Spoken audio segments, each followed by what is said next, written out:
Hello बच्चों, welcome to science की पाठशाला। आज के लेक्चर में हम इस मैटर अराउंड अस प्योर का सेकंड पार्ट देखने वाले हैं। इसके पहले मैंने इसका पार्ट 1 अपलोड किया था, जहां पे हमने एलिमेंट्स, कंपाउंड्स और मिक्सचर्स क्या होते हैं उसके बारे में डिस्कशन किया था। साथ साथ में फिजिकल चेंजेस और केमिकल चेंजेस भी देखा था और उसके एनसीईआरटी एक्सरसाइज के क्वेश्चंस भी सॉल्व किए थे। अगर आपने वो पार्ट मिस किया है तो यहाँ पे आई बटन पे उसकी लिंक मिल जाएगी।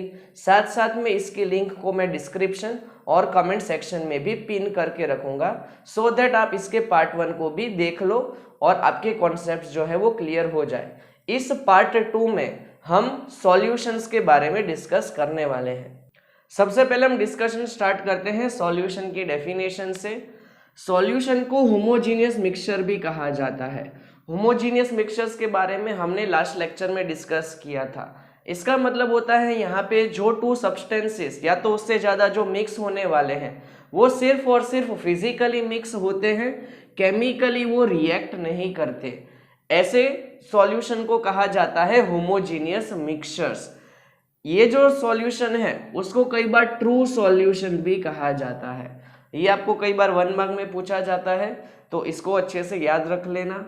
इसके एग्जाम्पल हमें पता ही है, सॉल्ट का सॉल्यूशन हो गया, शुगर का सॉल्यूशन हो गया। एलॉयज जो है, एलॉयज कैसे बनते हैं तो इसका डिस्कशन अब अभी थोड़ी देर में करने वाले हैं। एयर है, उसको भी होमोजीनियस मिक्सचर कहा जाता है, बिकॉज एयर के अंदर डिफरेंट गैसेस जो है वो मिक्स होती है। साथ साथ में क्लाउड्स है, मिस्ट है, फॉग है, ये जो पार्ट्स है वो सारे के सारे जो है यहाँ पे सॉल्यूशन के एग्जाम्पल्स हैं। सॉल्यूशन जो है एक्चुअल में 2 कंपोनेंट से बना है। सॉल्यूशन का जो फर्स्ट कंपोनेंट है उसको कहा जाता है सॉल्यूट, और इसका जो सेकंड कंपोनेंट है उसको कहा जाता है सॉल्वेंट। इसके बारे में आपको बहुत बार एग्जाम में पूछा गया है। सॉल्यूट का मतलब होता है ऐसा कंपोनेंट जिसका अमाउंट लेस हो, मतलब कि कम हो सॉल्यूशन के अंदर। और सॉल्वेंट एक ऐसा कंपोनेंट है जिसका अमाउंट सॉल्यूशन के अंदर ज़्यादा हो। इसका बहुत सिंपल एग्जांपल है, जैसे कि हम मान लेते हैं शुगर सॉल्यूशन। शुगर सॉल्यूशन के अंदर हमें पता है कि वाटर का अमाउंट ज़्यादा होता है और शुगर का अमाउंट कम होता है।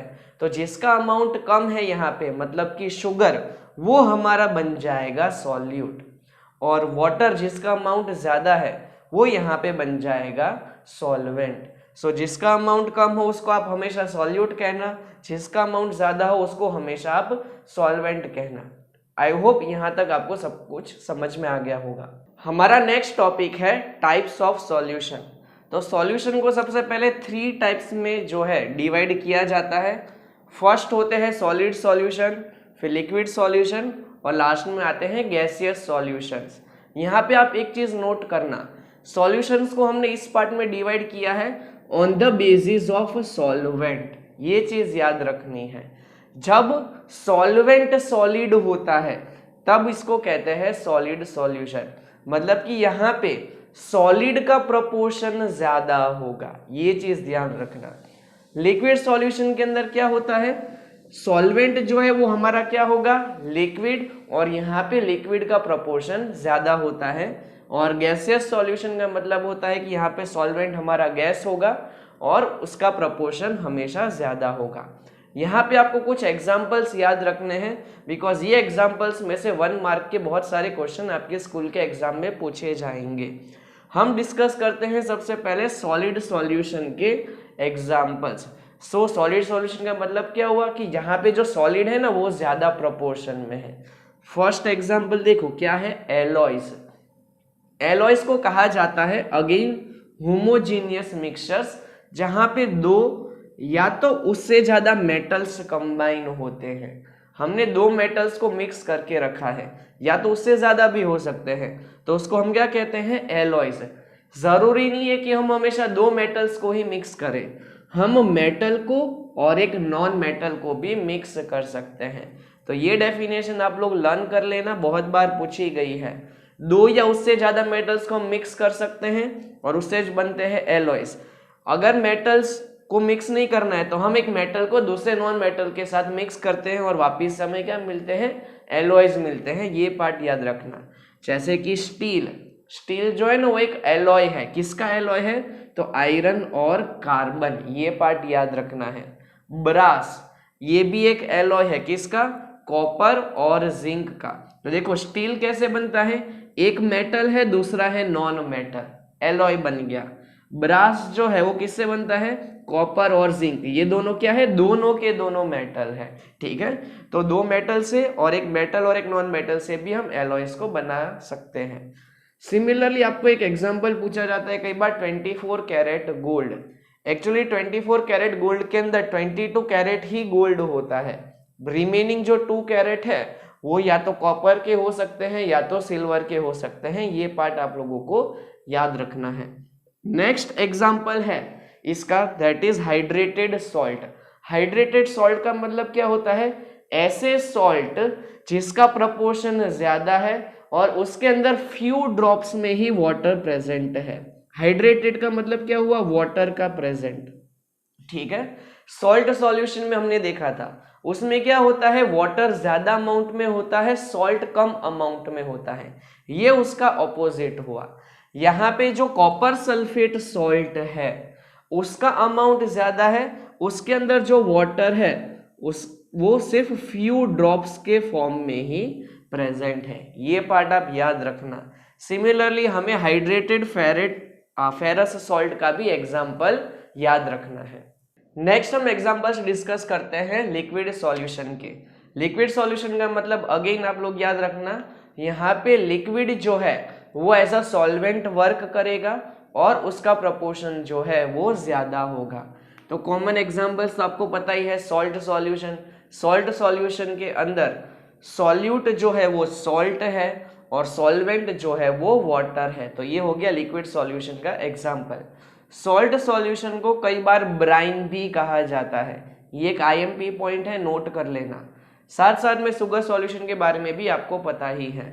ये एक इम्पॉर्टेंट क्वेश्चन है, ये खास करके नोट कर लेना, बिकॉज इसके बेसिस पे कई बार आपको एमसीक्यूज और fill in the blanks type के क्वेश्चन पूछे जाते हैं।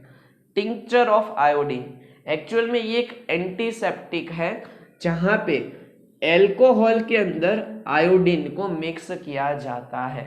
ये पार्ट आप नोट कर लेना। साथ साथ में एल्कोहल इन वाटर, ये भी लिक्विड सॉल्यूशन का एग्जांपल हो गया।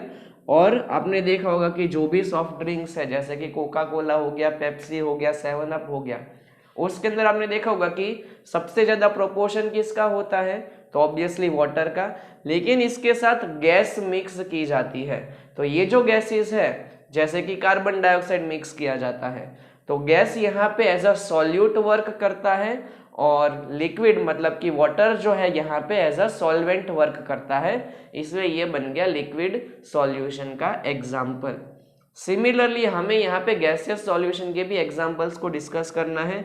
जैसे कि कैम्फर हो गया, कैम्फर मतलब कि कपूर, जब वो एयर के साथ मिक्स हो जाता है, हम जब भी कपूर को बर्न करते हैं तो वो डायरेक्टली वेपराइज हो जाता है और वो एयर के साथ मिक्स हो जाता है। सिमिलरली आयोडीन भी जो है वो वेपराइज हो जाता है और बाद में एयर के साथ मिक्स हो जाता है। तो यहाँ पे एयर जो है वो क्या वर्क करती है, एज अ सॉल्वेंट। ठीक है, यहाँ पे हमारे जो सॉल्वेंट है वो सारे के सारे गैस के फॉर्म में होते हैं। सिमिलरली क्लाउड्स हैं, फॉग है, मिस्ट है, ठीक है, इन सब के अंदर गैस का प्रोपोर्शन ज्यादा होता है। यहाँ पे गैस कौन सी होती है, तो ऑब्वियसली एयर है, ठीक है, उसका प्रोपोर्शन ज्यादा होता है। और क्लाउड के अंदर, फॉग के अंदर और मिस्ट के अंदर हमें पता है कि क्या होती है, वाटर वेपर्स होती है, तो उसका प्रोपोर्शन कम होता है। इसलिए वाटर वेपर्स को कहा जाता है यहाँ पे सॉल्यूट, और यहाँ पे जो एयर है उसको कहा जाता है सॉल्वेंट। इसलिए ये गैसियस सॉल्यूशन के एग्जाम्पल में आता है। सिमिलरली आपको पता ही है कि एयर जो है वो एक होमोजीनियस मिक्सचर है डिफरेंट गैसेस का, जैसे कि नाइट्रोजन हो गया, ऑक्सीजन हो गया, ठीक है, कार्बन डाइऑक्साइड है। तो एयर को भी हम गैसियस सॉल्यूशन के एग्जाम्पल में लिख सकते हैं। नेक्स्ट इंपॉर्टेंट क्वेश्चन आपको पूछा जाता है प्रॉपर्टीज ऑफ सॉल्यूशन। ये नोट कर लेना, 2 मार्क्स के लिए बहुत इंपॉर्टेंट क्वेश्चन है, स्कूल्स में बहुत बार पूछा गया है। फर्स्ट प्रॉपर्टी हमें पता ही है, कि सॉल्यूशन जो है वो क्या होते हैं, होमोजीनियस मिक्सचर्स। ये सारे के सारे पॉइंट्स जो है वो आप लोग अपनी नोटबुक में अच्छे से नोट कर लेना, ठीक है। तो फर्स्ट पॉइंट हमने डिस्कस कर लिया, ये होते हैं होमोजीनियस मिक्सचर्स। यहाँ पे जितने भी कंपोनेंट्स है सॉल्यूशन के, यानी कि सॉल्यूट के पार्टिकल्स हो गए और सॉल्वेंट के पार्टिकल्स, वो कभी भी केमिकली रिएक्ट नहीं करते, सिर्फ और सिर्फ वो फिजिकली मिक्स होते हैं। ये चीज़ हमने ऑलरेडी डिस्कस कर ली है।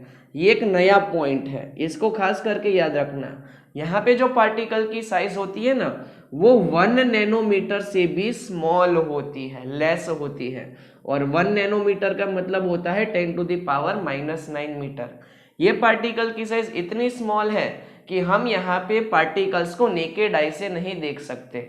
हम शुगर सॉल्यूशन में ये नहीं बता सकते कि ये जो पार्टिकल है वो शुगर का है, ये जो पार्टिकल है वो वाटर का है, ठीक है, बिकॉज इनकी जो साइज है वो बहुत कम है। कितनी कम है, तो 1 नैनोमीटर से भी कम है। साथ साथ में they do not scatter the beam of light, मतलब कि अगर हम यहाँ पे लाइट को पास करेंगे टॉर्च के हेल्प से, तो हमें यहाँ पे लाइट का जो पाथ है वो विजिबल नहीं होगा, बिकॉज यहाँ पे जो लाइट है वो स्कैटर नहीं होती, बिकॉज पार्टिकल की साइज बहुत कम है। अगर पार्टिकल की साइज ज़्यादा होती है तो वो लाइट को स्कैटर करते हैं और बाद में हमें लाइट का पाथ दिखाई देता है। लेकिन यहाँ पे पार्टिकल की साइज बहुत कम है, इसलिए स्कैटरिंग वाला फेनोमेना नहीं होता। इस फेनोमेना के बारे में हम नेक्स्ट वीडियो में देखने वाले हैं। और साथ साथ में फिफ्थ जो पॉइंट है वो आप नोट कर लेना, particles of solution can easily pass through filter paper. अगर हम फिल्टर पेपर में से सॉल्ट सॉल्यूशन को पास करेंगे तो सारे के सारे जो पार्टिकल्स है वो इजीली पास हो जाएंगे, बिकॉज इनकी जो साइज है वो कैसी है, अगेन वेरी लेस। अब हम डिस्कस कर लेते हैं दो important concept, that is saturated solution किसको कहते हैं और अनसैचुरेटेड सॉल्यूशन किसको कहते हैं। ये पार्ट बहुत आईएमपी है और ये थोड़ा सा कॉन्सेप्चुअल भी है, तो अच्छे से समझना। मान लो हमने सॉल्ट का सॉल्यूशन प्रिपेयर करके रखा है, हमने मान लो कि एक वाटर को लिया है कंटेनर के अंदर, स्मॉल अमाउंट में वाटर है, एक ग्लास है हमारे पास जिसके अंदर हमारे पास यहाँ पे वाटर है। अब हम क्या करेंगे, 1 टेबलस्पून इसके अंदर जो है सॉल्ट को ऐड करेंगे, मिक्स करने का ट्राई करेंगे तो सॉल्ट इजीली मिक्स हो जाएगा। फिर मान लो हमने 2 टेबलस्पून और ऐड किया हमने सॉल्ट को, वो इजीली मिक्स हो जाएगा। फिर हमने सोचा कि चलो अब 5 टेबलस्पून मिक्स करने का ट्राई करते हैं वाटर के साथ, तो वो मिक्स हो जाएगा। लेकिन एक टाइम ऐसा आएगा कि आप कितना भी उसको मिक्स करने का ट्राई करोगे, आपने कुछ देर बाद सोचा कि चलो अब हम है ना वापिस से 5 टेबलस्पून जो है वाटर के साथ सॉल्ट को मिक्स करने का ट्राई करते हैं। लेकिन एक टाइम ऐसा आएगा कि यहाँ पे सॉल्ट जो है वो वाटर के साथ मिक्स ही नहीं होगा, और ऐसे टाइप के सॉल्यूशन को हम कहते हैं सैचुरेटेड सॉल्यूशन। मतलब कि यहाँ पे एक पर्टिकुलर टेम्परेचर पे जब सॉल्यूट सॉल्वेंट के अंदर मिक्स नहीं होता, उस सॉल्यूशन को हम कहते हैं सैचुरेटेड सॉल्यूशन। अगर हम यहाँ पे मान लो कि टेम्परेचर को इंक्रीज कर देंगे तो क्या होगा, यहाँ पे सॉल्वेंट के बीच का जो स्पेस है वो इंक्रीज हो जाएगा और बाद में हम फिर से सॉल्यूट को ऐड कर पाएंगे, ठीक है। तो यहाँ पे जो सैचुरेटेड सॉल्यूशन है वो कब मिलता है, तो वो पर्टिकुलर टेम्परेचर पे मिलता है। अगर हमने टेम्परेचर को चेंज किया तो बाद में वापस से इसकी जो सॉल्युबिलिटी है वो इंक्रीज हो जाएगी। तो आई होप आपको पता चल गया होगा कि सैचुरेटेड सॉल्यूशन क्या होता है। वापस से थोड़ा सा रिकैप कर लेते हैं कि एक ऐसा पर्टिकुलर टेम्परेचर जहाँ पे हम सॉल्यूट को फर्दर डिसॉल्व नहीं कर पाएंगे सॉल्वेंट के अंदर, तो ऐसे टाइप के सॉल्यूशन को हम कहते हैं सैचुरेटेड सॉल्यूशन। मतलब कि तुम कितना भी मिक्स करने का ट्राई करो सॉल्ट को वाटर के अंदर, एक टाइम के बाद जो है सॉल्ट वाटर के साथ मिक्स नहीं होगा। आई होप ये अब क्लियर हो चुका होगा। साथ साथ में हम देखते हैं अनसैचुरेटेड सॉल्यूशन, जो इसका कंप्लीटली ऑपोजिट है। मतलब कि हमें पता है कि हम वाटर के अंदर 1 टेबलस्पून सॉल्ट को इजीली मिक्स कर सकते हैं, ठीक है। तो वो क्या हो गया, अनसैचुरेटेड सॉल्यूशन हो गया। मतलब कि अभी भी वाटर के पास जो है सॉल्ट को डिसॉल्व करने की कैपेसिटी है, हम अभी भी सॉल्ट को डिसॉल्व कर सकते हैं। तो ऐसे टाइप के सॉल्यूशन को हम कहते हैं unsaturated solution. Next important part है हमारा सॉल्युबिलिटी। इसकी भी डेफिनेशन आप लोग नोट कर लेना। सॉल्युबिलिटी का मतलब होता है कि हम 100 ग्राम सॉल्वेंट में कितना सॉल्यूट डिसॉल्व कर सकते हैं वो पर्टिकुलर टेम्परेचर पे, वो बनती है उसकी सॉल्युबिलिटी। जैसे कि हम 100 ग्राम वाटर के अंदर मैक्सिमम 36 ग्राम ही कॉमन सॉल्ट को जो है मिक्स कर सकते हैं, डिसॉल्व कर सकते हैं। तो यहाँ पे कॉमन सॉल्ट की कॉमन सॉल्ट की सॉल्युबिलिटी कितनी हुई? 36 ग्राम। ये पार्ट आप लोग याद रखना। मैक्सिमम हम कितना सॉल्यूट डिसॉल्व कर सकते हैं 100 ग्राम सॉल्वेंट में, वो बनती है उसकी सॉल्युबिलिटी। अब हम देखते हैं कि ये जो सॉल्युबिलिटी है वो कौन से फैक्टर्स के ऊपर डिपेंड करती है।